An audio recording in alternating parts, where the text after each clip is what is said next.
Hey everybody, it's Kenya again with Friday and the Furious 5. Today I'm going to talk about 5 ways that Korea has changed me. When I say that, I mean how it has changed my perspective on things. So, number 1 is friends of convenience. People, when I say people, I refer to NETs, which are native English teachers.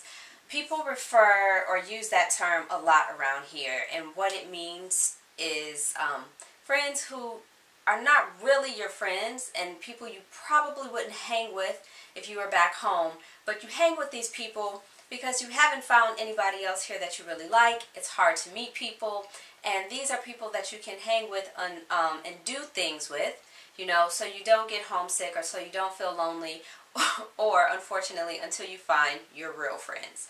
I've always detested that phrase.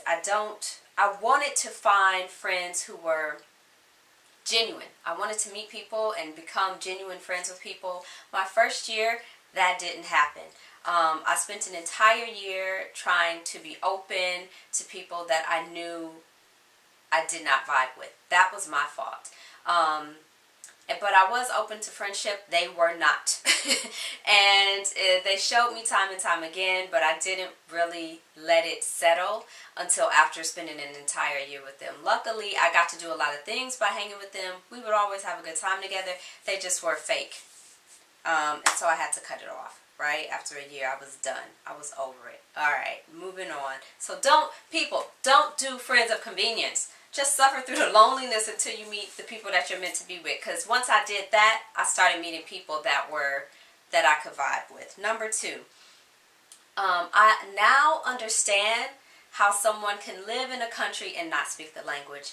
This always baffled me, particularly with Spanish speakers in America. Where I live, there are a lot of Spanish speakers on the south side of Milwaukee. And I'm not a person who wants to beat English into someone who thinks like, oh, you should speak English, this is America. That's not how I am. But I would often wonder, like, geez, like, how do they survive not knowing any English? Like, isn't this essential for you? And yo, I'm a prime example. It happens. It happens. I've taken 3 Korean classes to no avail. And you find ways to get by either through your English speaking community or your language speaking community, or having friends that speak the language. So it's different ways, but I am no longer so dumbfounded at how people can do that. Although a lot of Europeans still are, but you didn't hear that from me. Number 3, I'm more aware of the world around me. So what does that mean? I've always been aware of like news in the world, and I've always been interested in other cultures. When I came to Korea, I had already been to 5 other countries. So it wasn't like everything was brand new and it was the first time I learned about or was interested in world news.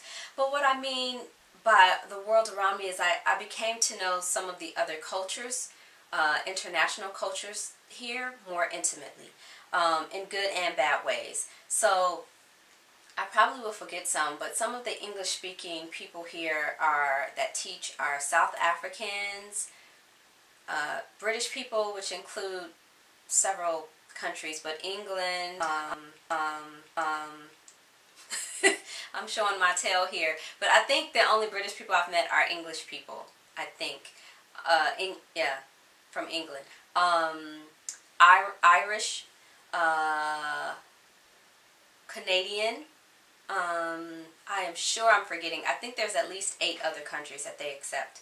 And I'm sure Australia and some other countries. Anyway, the point is, I didn't know the history of Australia. That criminals were sent there, and that's how from England, and that's how the country started. I knew, but I was not aware of just how many friggin' countries Britain had colonized and occupied and taken over, and just a lot of crazy stuff. Some of the other things I didn't really know about was EU, believe it or not. European Union. Didn't know that existed. So it's just a lot of little intimate things that have been great, getting to know these other cultures and the intricacies of history and modern day culture. Number 4, I learned to survive as an island of one.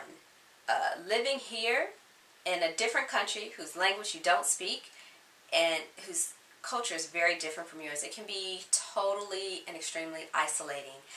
In my experience, a lot of my friends, you know, they love me. They loved me when I went back home for a visit. They loved to miss me, but I didn't have that support that I wish I had while being abroad. It just wasn't there. So during hard times and hard days, I had myself to rely on. Writing in my journal, driving myself crazy, like that is how I made it this far, believe it or not. And I'm just really good at, I'm as good at positive self-talk as I am at negative self-talk. So you figure that out, right? It's a battle of the mind. But what I can say is that it has made me a stronger person, and it has made me even more independent than I was before. So it's like I can go anywhere and be anywhere because I know I have me. And really, real talk, that's all you ever need. Don't ever convince yourself that you need something outside of you, ever. Anyone, anything, all that shit, excuse me, try not to cuss. Anything you need is within you. Believe that. Number 5, being proud to be American. I am not a patriot. I am not a nationalist. I have never even really thought about being American. But being here, honey, I'm all about one love. I love everybody. But people will test you.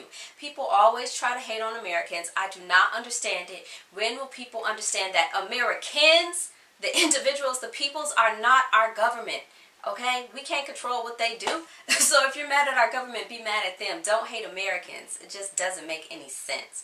But, you know, with people pumping their chest about Americans, with people being proud of their background, it just really, it makes you feel proud of it made me feel proud of where I come from. And so I'm proud to be American, and even more proud than I ever could have imagined to be a Black American.